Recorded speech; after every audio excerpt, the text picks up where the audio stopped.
제가 지금 교회에 대한 이야기를 하고 있습니다. 교회란 무엇인가에 대한 이야기를 하고 있는데, 맨 첫 번째 시간에는 우리가 살아 움직이는 성전이다. 교회는 건물이 아니라 사람이다. 이게 핵심이었죠.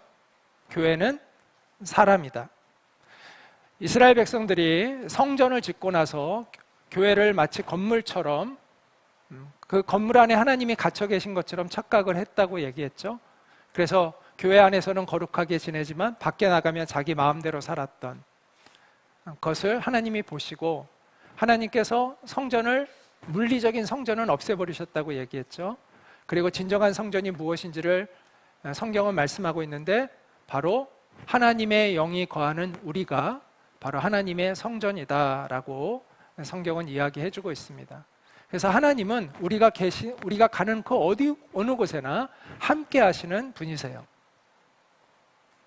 우리는 하나님의 영을 모시고 살아가는 사람이 되어야 합니다. 이게 성전의 회복, 교회의 진정한 회복의 핵심이다라고 말씀을 드렸습니다. 자, 그러면 우리가 사람의 회복이라고 했는데, 교회의 회복은, 교회는 사람이다. 그래서 교회의 회복은 사람의 회복이다. 그럼 사람의 회복이 뭐냐?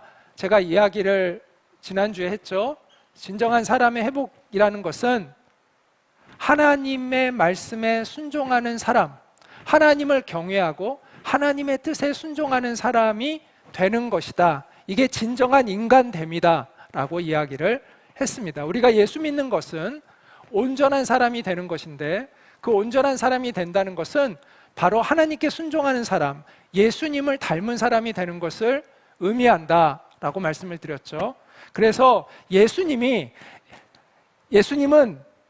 하나님께 순종하는 그 진정한 인간의 삶이 무엇인가를 우리에게 알려주신 분이고, 우리가 그런 사람이 될 때 우리가 어떤 영광을 회복하게 될지를 우리에게 보여주셨다. 부활로서 보여주셨다.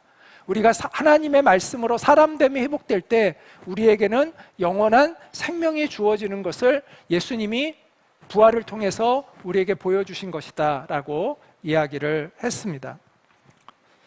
자, 그러면 오늘은 우리가 하나님의 말씀에 순종하는 사람이 되는 것이 사람됨의 회복이라고 했는데, 하나님의 말씀에 순종하는 것의 본질이 뭐냐? 우리가 예수님을 닮는 사람이 된다는 것의 가장 핵심이 뭐냐?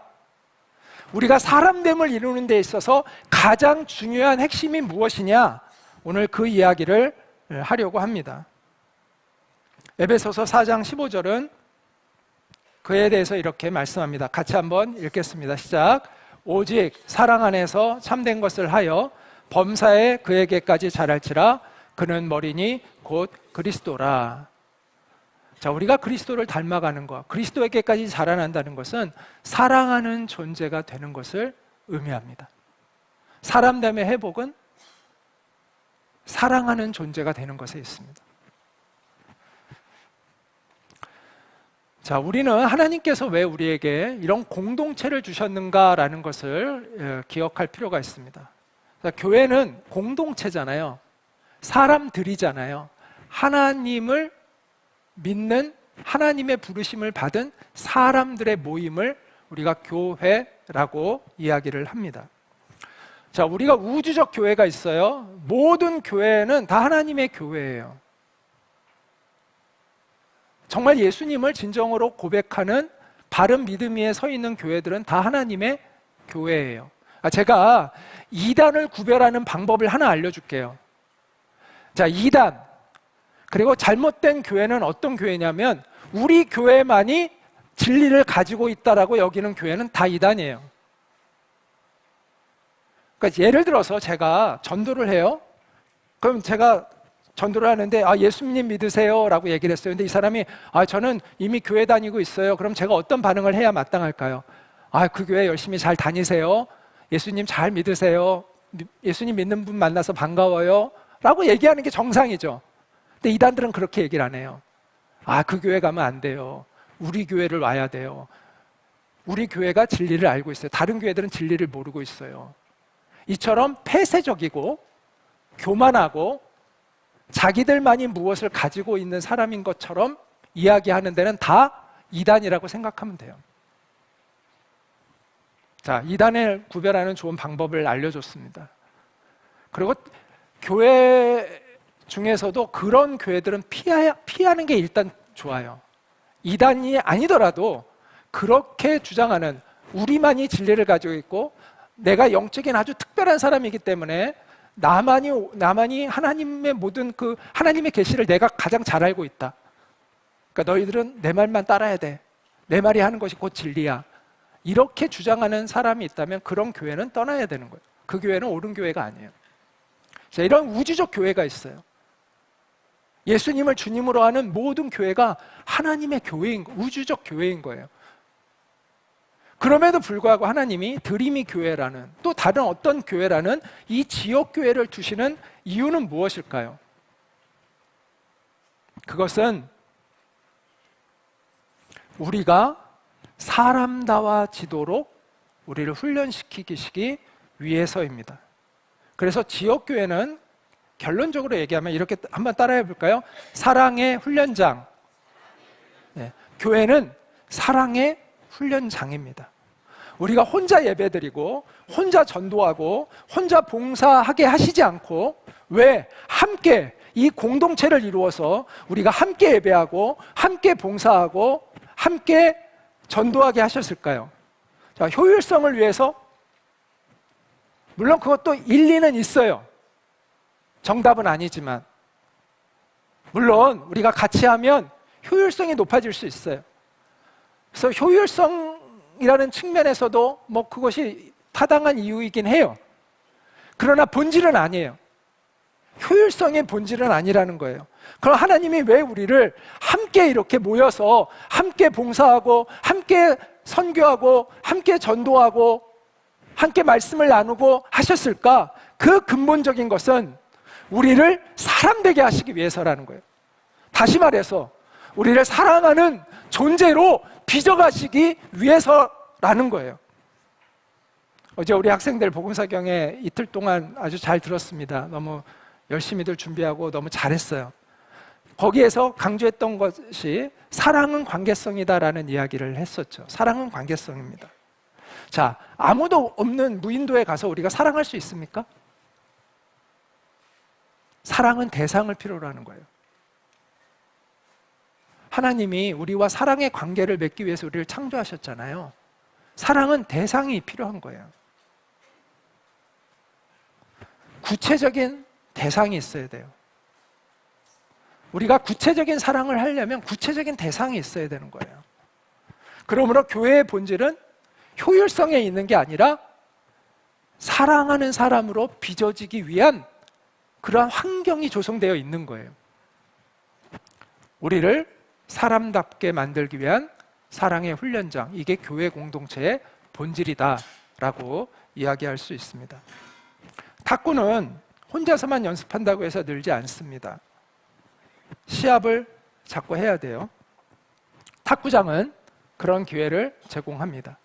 나 혼자는 탁구 칠 수 없잖아요. 탁구장에 가면 탁구 치는 사람들이 모여 있어요. 그럼 거기 가면 내가 여러 사람과 함께 시합을 할 수가 있어요. 같이 랠리도 하고 시합도 하고 이러면서 탁구가 내 몸에 익혀지는 거잖아요.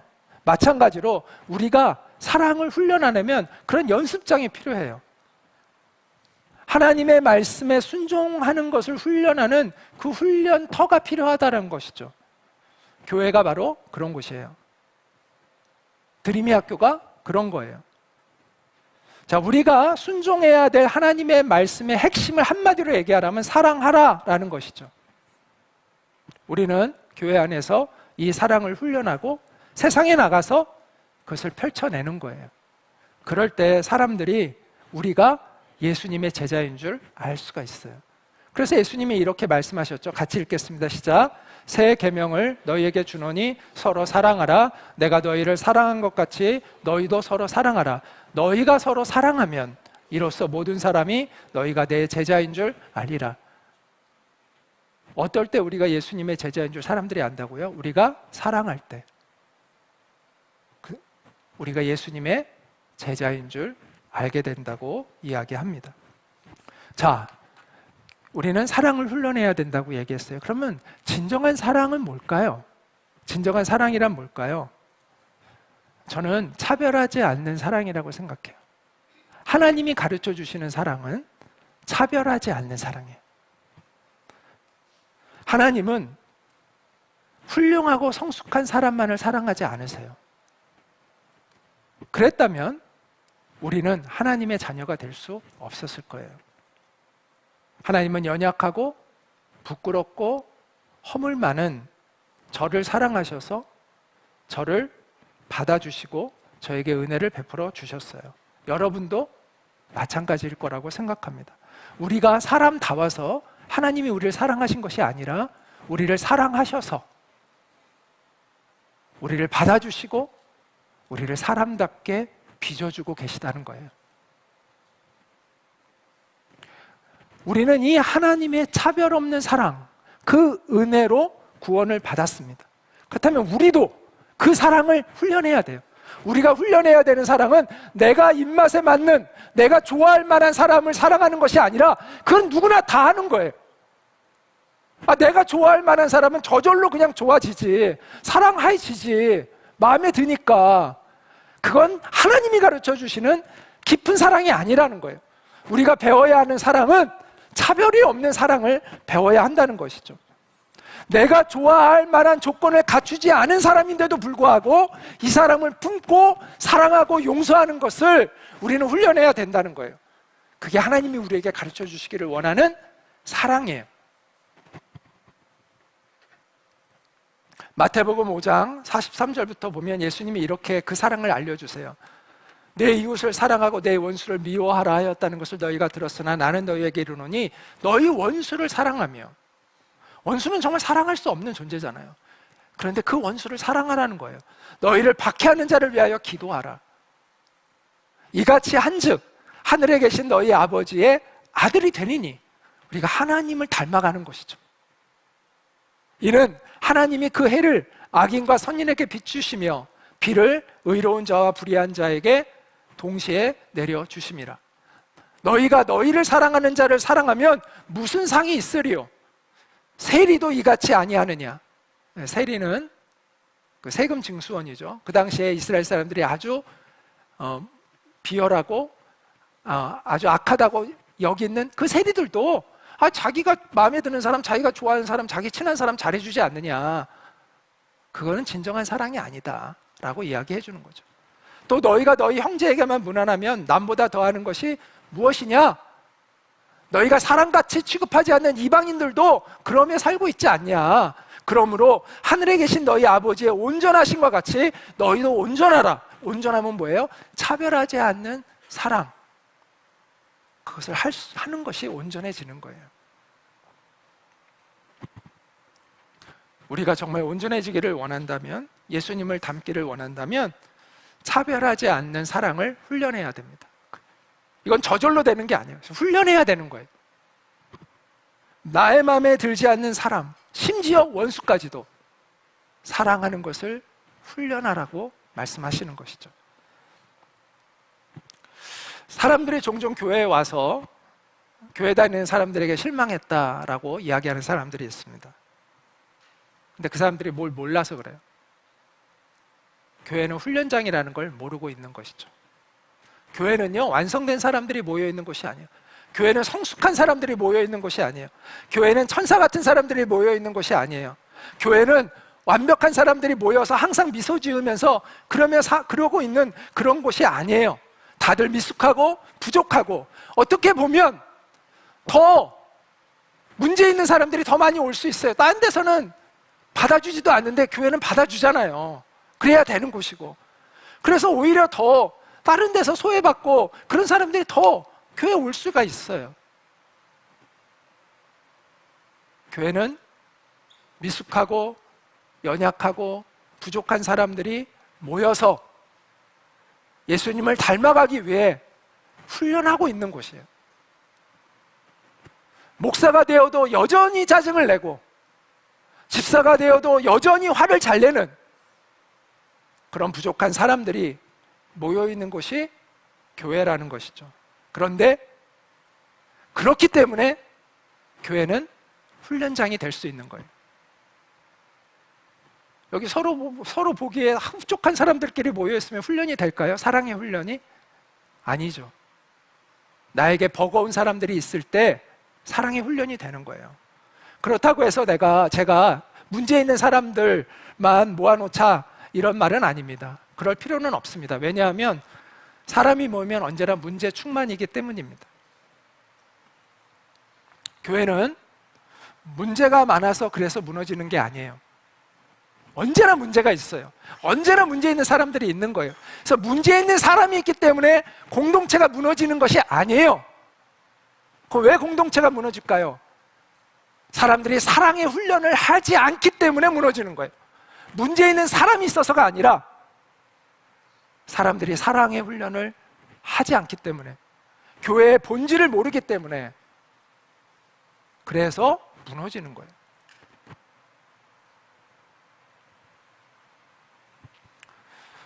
우리가 착각하기 쉬운 게, 저 문제 많은 사람만 없어지면 우리 교회는 좋아질 텐데 이렇게 생각해요. 근데 문제 없는 사람이 없어질 수 없어요. 불가능해요. 하나님이 그렇게 안 하세요. 만약 하나님이 그러셨다면 나부터 없어져야 되는 거예요. 나부터. 하나님은 문제 있는 사람을 없애버리지 않습니다. 따라서 교회는 문제 있는 사람 때문에 무너지는 게 아니에요. 교회는 훈련병의 정신을 가지고 있지 않기 때문에 성도들이 무너지는 거예요. 자, 군에 입대하는 우리 신병들 훈련소에서 5에서 7주 동안 훈련을 받습니다. 그 훈련소에서는 세상에서 그 사람이 어떤 사람이었든 상관하지 않습니다. 그가 얼마나 높은 사람이었든 낮은 사람이었든 전혀 상관하지 않아요. 똑같이 명령받고 똑같이 대접받고 똑같이 고생합니다. 그래서 그들은 하나가 됩니다. 최소한 그 훈련소에서만큼은 나이나 신분, 돈이 많고 적음, 얼마나 많이 배웠느냐 못 배웠느냐 전혀 상관하지 않습니다. 똑같은 전우일 뿐입니다. 같이 배우고 같이 뒹굴고 같이 책임을 집니다. 그래서 한 사람이 잘못하면 공동체가 같이 그 책임을 지고 벌을 받는 것을 그 훈련소 안에서는 당연하게 생각해요. 제가 잘못했는데 왜 저도 저한테 왜 이러세요? 이러는 사람은 없어요. 그게 뭐예요? 훈련병의 정신을 갖고 있는 거예요. 그게 훈련병의 정신이에요. 교회는 그런 정신을 갖고 있는 거예요. 그게 훈련병의 정신이에요. 이곳은 훈련장이고 우리는 훈련병이라는 거예요. 우리는 모두 주님 안에서 똑같이 부족한 사람들이에요. 그러기에 우리는 서로 용납할 줄 알아야 되고 하나가 되어야 하는 것이죠. 그리고 하나님이 하나 되게 하신 것을 우리는 힘써 지키는 노력을 해야 하는 것이죠. 그 사랑의 훈련에 대해서 에베소서 4장 1절부터 3절은 이렇게 또한 말씀해주고 있습니다. 그러므로 주 안에서 갇힌 내가 너희를 권하노니 너희가 부르심을 받은 일에 합당하게 행하여 모든 겸손과 온유로 하고, 우리 그 다음 같이 읽겠습니다. 오래 참음으로 사랑 가운데서 서로 용납하고 평안에 매는 줄로 성령이 하나 되게 하신 것을 힘써 지키라. 이것도 사랑의 훈련을 우리에게 이야기해주고 있는 것이죠. 자, 그러면 우리가 이런 관점을 갖게 되면 우리가 교회를 보는 관점이 새롭게 달라집니다. 그리고 지금까지 내가 밉살스럽게 여겨졌던 그 사람을 보는 관점도 바뀝니다. 그 사람이 있으므로 내가 사랑의 성숙함을 할 수가 있는 거예요. 내가 사랑의 훈련을 할 수 있는 거예요. 탁구장에서 나보다 못한 사람이랑 탁구를 치잖아요. 내 실력이 늘까요? 안 늘까요? 안 늘어요. 어떤 사람과 탁구를 쳐야 느는지 아세요? 내가 상대하기 어려운 사람, 버거운 사람과 탁구를 쳐야 내 탁구 실력이 느는 거예요. 마찬가지로 내 사랑을 성숙시켜주는 사람은 내가 좋아할 만한 행동을 하는 사람이 아니라 내가 싫어할 만한 행동을 하는 사람들이에요. 그 사람들을 용납하고 용서하고 품는 것을 훈련할 때 우리는 예수님을 닮아가는 사랑의 성숙함을 이루어갈 수가 있는 것이죠. 그래서 나에게 사랑의 훈련을 할 수 있는 가장 좋은 파트너는 버거운 사람이에요. 그래서 교회 안에는 그런 사람들이 있어요. 내가 싫어할 만한 사람들이 있어요. 하지만 그렇기 때문에 교회는 사랑의 훈련장이 되는 거예요. 어떤 사람은 이렇게 이야기를 해요. 나는 정말 저 인간 때문에 이 교회를 더 이상 다닐 수 없다. 근데 제가 예언 하나 할게요. 그래서 이 교회를 떠나잖아요. 다른 교회 가잖아요. 6개월 안에 1년 안에 더 지독한 인간을 만납니다. 처음에는 없는 것 같지만 얼마 안 가면 반드시 만납니다. 그럼 어떻게 할까요? 또 다시 다른 교회를 찾아가겠죠. 그래서 이 교회 저 교회를 또 돌아다니는 사람들이 있어요. 이 교회 가서 또 상처받고 저 교회 가서 또 상처받고 저 인간 때문에 난 못 다니겠다 또 옮기고 계속 옮겨 다니는 사람들이 있어요. 그들은 아주 중요한 사실을 모르고 있는데 사랑을 배우기 전에는 그 교회를 떠나면 안 되는 거예요. 누구를 미워해서 교회를 떠나는 건 안 되는 거예요. 그러잖아요. 그럼 이 사람은 사람 될 수가 없어요. 예수님의 사랑을 배울 수가 없어요. 언제 떠날 자격이 있느냐? 그 사람을 용서할 수 있을 때, 그 사람을 품을 수 있으면 그때 떠나는 거예요.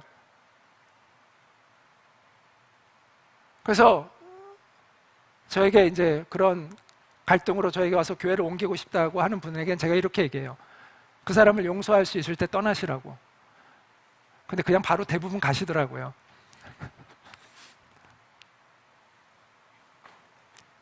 근데 원리는 떠나는 게 문제는 아니에요. 떠날 수 있죠. 저는 뭐 괜찮다, 뭐 다 우리 교회만이 교회는 아니니까 저는 얼마든지 다른 교회. 그래서 저는 다른 교회 올 때는 제가 꽃다발을 안 드려도 갈 때는 항상 꽃다발을 드려서 보냈어요. 다른 교회 잘 가시라고 꽃다발을 항상 드려서 보냈어요. 예. 마지막 인사하시라고 권하고 인사하면 제가 꼭 꽃다발을 드려서 보냈어요. 그렇죠? 예. 인사하러 안 오겠다고 하면 어쩔 수 없지만 항상 그래 왔거든요. 다른 교회 가는 건 문제가 안 돼요. 근데 언제 가야 되느냐? 누구를 미워해서 떠나는 건 아니라는 거예요. 그 사람을 품고 용서할 수 있을 때 가야 돼요. 그래야 다른 교회에 가서도 덕을 끼치는 사람이 되는 거죠.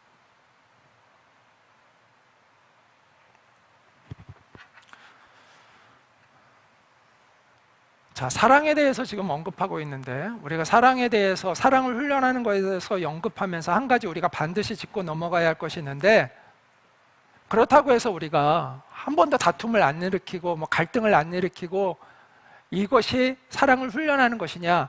물론 그럴 수 있으면 좋죠. 그러나 저는 꼭 그렇지는 않다고 생각해요. 오히려요, 친하면 더 다툴 수가 있어요. 같이 있으면 다툴 수가 있어요. 우리가 그냥 대충 관계를 맺고 그냥 각자 집으로 흩어지면 뭐 그냥 잠깐 참고 그냥 말면 되는데, 우리 드림의 학교 학생들 정말 같이 있어야 되잖아. 어디 갈 데도 없어. 늘 여기서 그냥 또 봐야 돼. 어쩔 수 없이 숙명적으로 다툼이 일어날 수밖에 없죠. 갈등이 일어날 수밖에 없어요. 근데 문제는 그 후인 것 같아. 내가 사랑을 훈련하는 사람이냐, 사랑과 용서를 훈련하는 사람이냐, 미움과 증오를 훈련하는 사람이냐는 내 안에 우리가 다툼이 일어났을 때, 갈등이 일어났을 때, 그럼 그때 내가 그 다음에 어떻게 행동하느냐, 이게 결정하는 거예요. 다툼이 일어날 수 있어요. 또 우리가 같이 좋은 공동체를 만들기 위해서 노력하는데 서로 의견이 달라서 치열하게 논쟁할 수도 있잖아요. 그럼 감정이 상하기도 하잖아요. 그럴 수 있어요.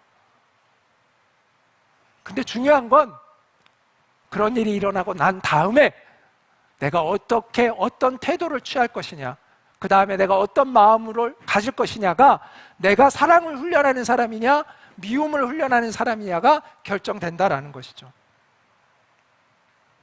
여러분, 끝까지 다투려고 하지 마세요. 끝까지 상대방을 이기려고 하지 마세요. 진리가 아닌 한 우리가 끝까지 싸워야 하는 것은 진리 하나밖에 없어요. 진리의 문제가 아닌 한 끝까지 이기려고 하지 마세요.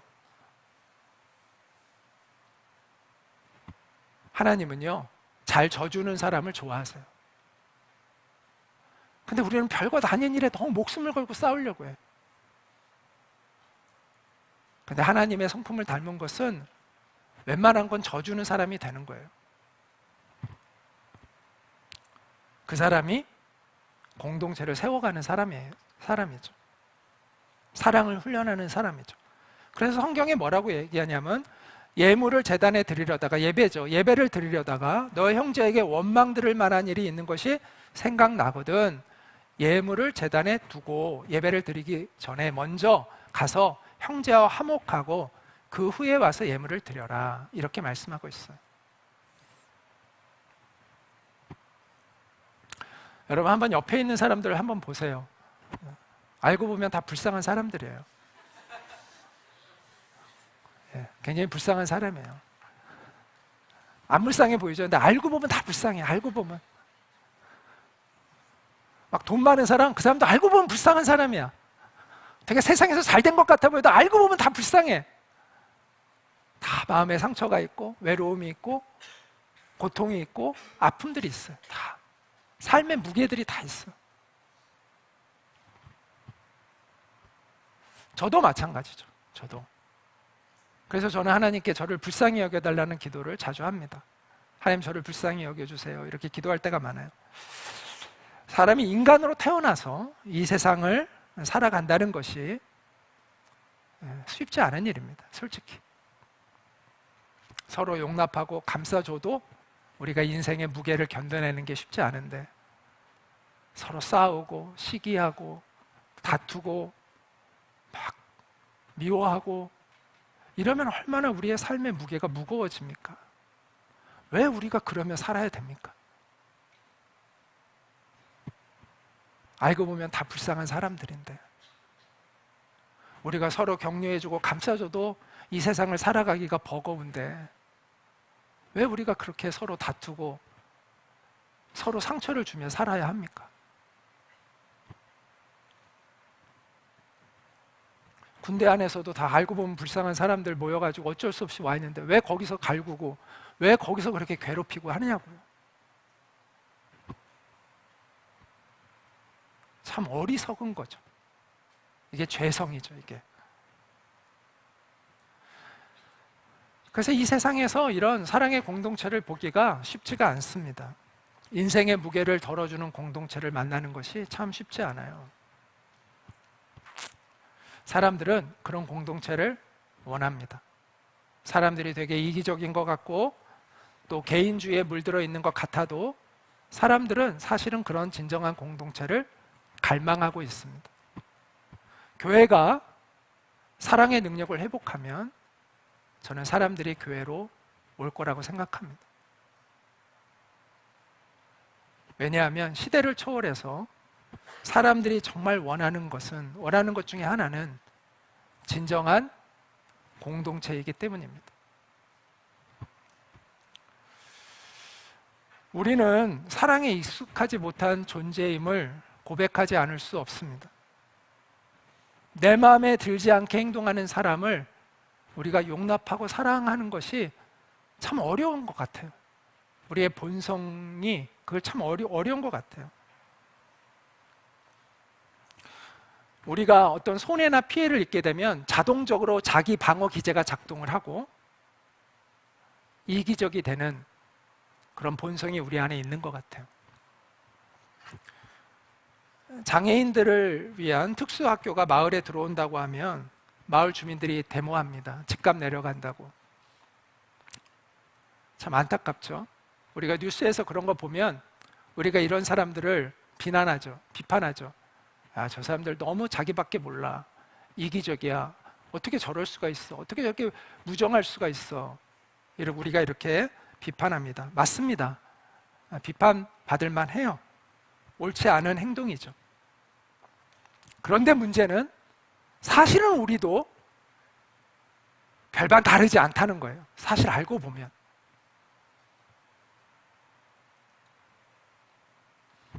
우리도 몇만 원 더 남들보다 손해보면 막 씩씩거리지 않습니까?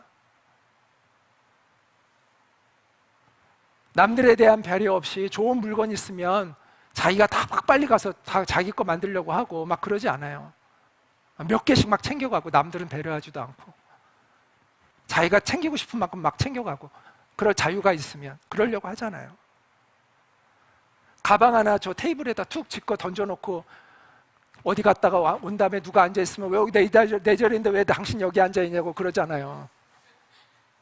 남들 다 못 앉게 해놓고. 그게 이기적인 거잖아요. 남들 다 차량에 이렇게 줄 서서 기다리고 있는데 자기 혼자 막 알면서도 실수도 아니고 알면서도 일부러 앞에 가가지고 끼어들어가가지고 가잖아요. 그거 자기밖에 모르는 거 아니에요. 이렇게 학교라는 이 공공장소에서 우리가 같이 하는데 쓰레기 아무데나 버리잖아요. 누구 보고 치우라고 그거. 누군가 치워야 될 거 아니에요. 그러면 누구 보고 치우라고. 이게 다 이기적인 거 아니에요. 우리는 정말 이기적인 이 본성에서 벗어나기 어려운 존재들입니다. 우리 자체에는 사랑의 능력이 없습니다. 그런데 예수 그리스도의 복음 안에서 우리에게 주어진 소망은 하나님은 우리를 사랑의 능력을 가진 사람으로 변화시켜 가신다는 거예요. 이게 복음 안에 있는 우리의 소망이죠. 사랑할 줄 아는 존재로 우리를 변화시켜 가시는 것이죠. 그래서 사도 바울이 이렇게 이야기를 합니다. 예수 안에 있는 자에게는 정죄함이 없나니 예수 안에 있는 생명의 성령의 법이 죄와 사망의 법에서 너를 해방하였습니다. 너희가 죄에서 용서함을 받았다는 걸 이야기해요. 사람들은 이것만 복음이라고 생각해요. 그런데 그 뒤에 나오는 구절에 우리가 주목할 필요가 있습니다. 율법이 육신으로 연약하여 할 수 없는 그것을 하나님은 하시나니 죄로 말미암아 자기 아들을 죄 있는 육신의 모양으로 보내어 육신의 죄를 정하사 우리를 죄로부터 해방하셨다는 거죠. 그래서 육신을 따르지 않고 그 영을 따라 그리스도의 영을 따라 행하는 우리에게 율법의 요구가 이루어지게 하려 하심이라. 율법의 요구가 뭡니까? 사랑이잖아요. 사랑하라. 이게 율법의 핵심적인 요구잖아요. 하나님을 사랑하고 내 이웃을 사랑하라.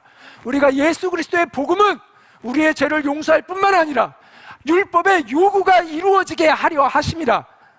다시 말해서 우리를 사랑하는 존재로 변화시켜 주신다는 거죠. 이게 복음의 능력이라는 것이죠.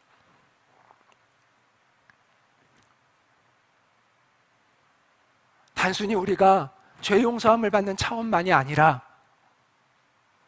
사랑하는 존재로 살아가게 되는 것, 이것이 복음의 능력이라는 사실을 우리는 알아야 합니다.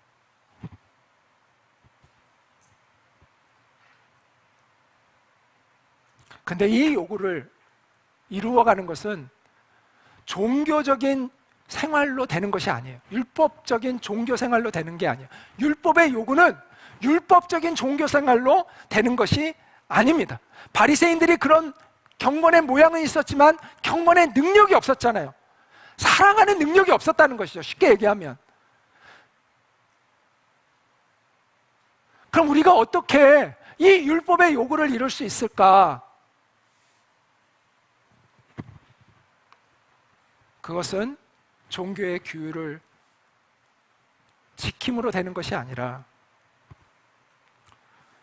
예수 그리스도의 복음으로 거듭나서 성령으로 새롭게 되어지는 사람이 될 때, 그리고 성령의 인도하심을 쫓아 살아가는 사람이 될 때 우리는 그런 사람으로 변화되어 가는 것입니다. 그리스도인의 삶이란 종교적인 규율을 쫓아 살아가는 삶이 아닙니다. 그렇다고 해서 내 멋대로 사는 삶은 더욱이 아닙니다. 그리스도인의 삶이란 예수 그리스도의 영을 쫓아 살아가는 삶입니다.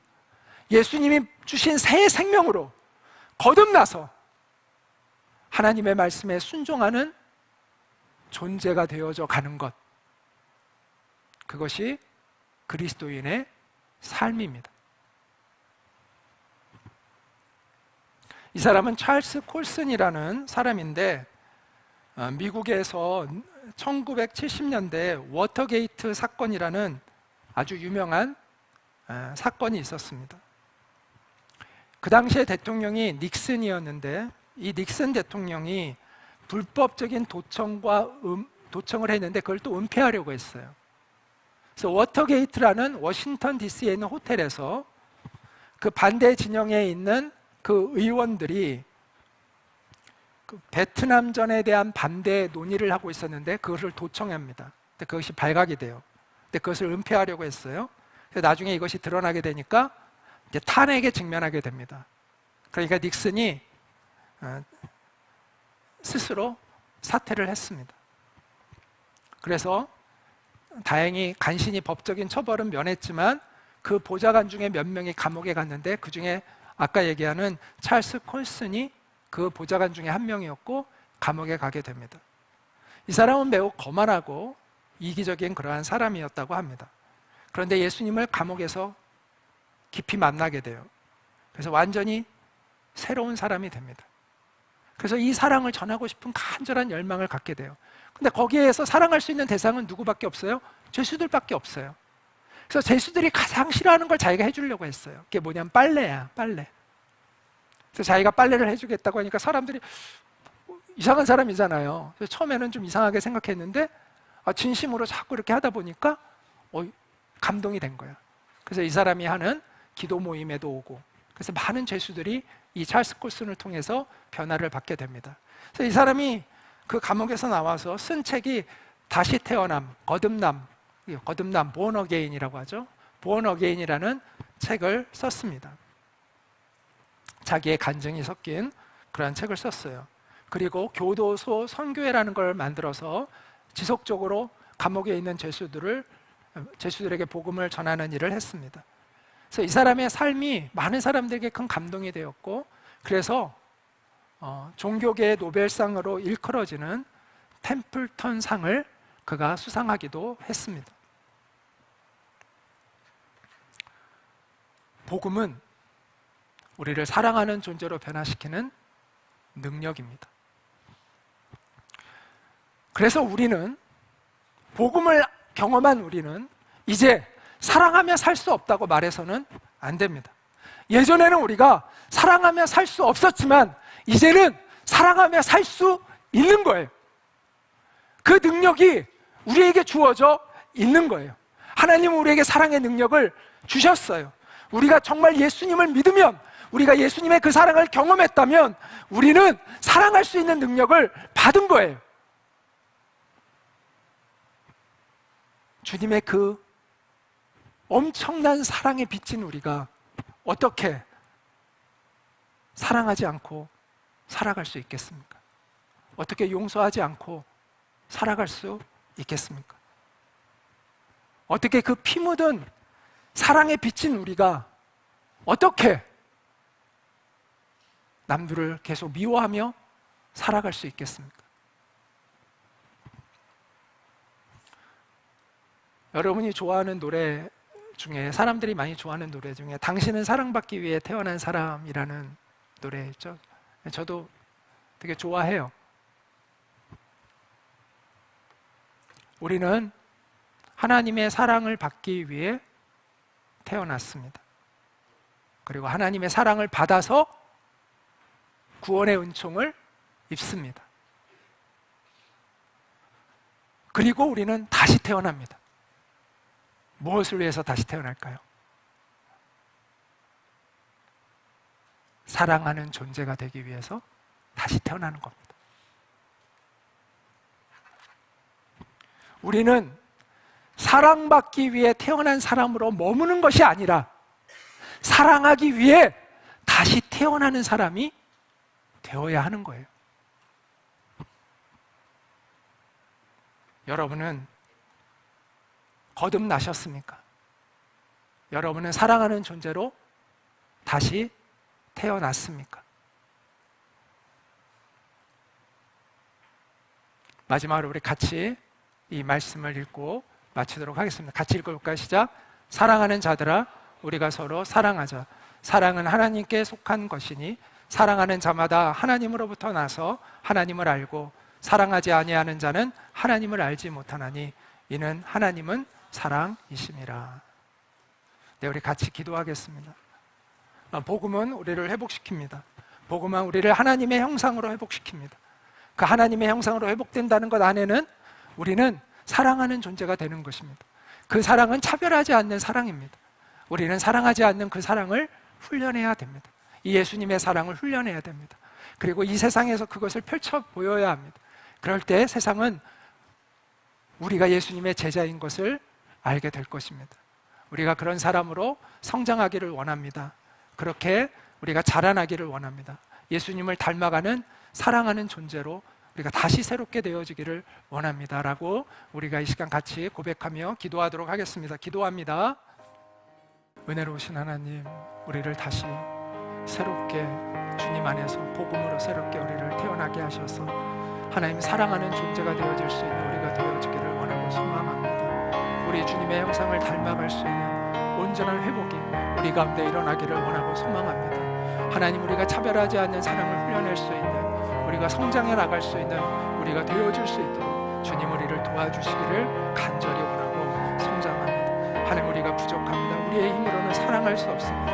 그러나 우리 안에 계신 성령의 도우심 속에서 우리를 새롭게 빚어주셔서 우리가 사랑하는 존재로 성장해 나아갈 수 있도록 주님 우리를 불쌍히 여기시고 우리를 도와주시옵소서. 우리가 하나님 정말 주님의 그 마음을 닮아갈 수 있는 우리가 되어질 수 있도록 도와주시옵소서. 하나님, 정말 우리의 본성은 너무나 사랑에 미숙합니다. 하나님의 형상으로 우리를 회복되게 하여 주셔서 정말 우리가 사랑의 능력을 받게 하여 주셔서 사랑하는 존재로 거듭날 수 있는 우리가 되어지기를 간절히 원하고 소망합니다. 우리 안에 계신 성령님의 인도하심과 도우심과 그 빚어주심을 통해서 우리가 예수님의 형상으로 새롭게 되어져 갈 수 있도록 사랑하는 존재로 성장해 갈 수 있도록 우리를 도와주시옵소서. 그래서 우리가 이 세상에서 하나님 예수님의 참된 제자인 것을 증명하며 살아갈 수 있는 우리가 되어질 수 있게 도와주시고 하나님의 그 사랑의 통로가 되게 하여 주시고 또 상처받고 고통받는 많은 이웃들을 하나님의 마음으로 품고 사랑하고 회복시키는 그 하나님의 역사에 쓰임받을 수 있는 우리들이 되어질 수 있도록 주님 도와주시옵소서. 우리 공동체가 진정한 사랑의 능력을 회복한 공동체로 이 세상을 사랑으로 정복해 나갈 수 있는 하나님의 거룩한 교회가 될 수 있도록 은혜를 베풀어 주옵소서. 예수님의 이름으로 기도합니다. 아멘. 우리 다 함께 일어나서 마지막 찬양 부르고 마치도록 하겠습니다.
우리의 유일한 소망 되시는 주 예수 그리스도의 은혜와 하나님 아버지의 그 크신 사랑과 성령님의 교통하심이 예수 그리스도의 그 복음 안에서 거듭나서 사랑의 능력을 회복하여 주님의 진정한 제자로 사랑하며 사는 존재가 되기를 원하는 우리 드림이 교회의 모든 성도님들, 또 우리 드림이 학교의 모든 사랑하는 학생들 위해, 우리 선생님들 위해 늘 함께 있기를 간절히 축원하옵나이다. 아멘.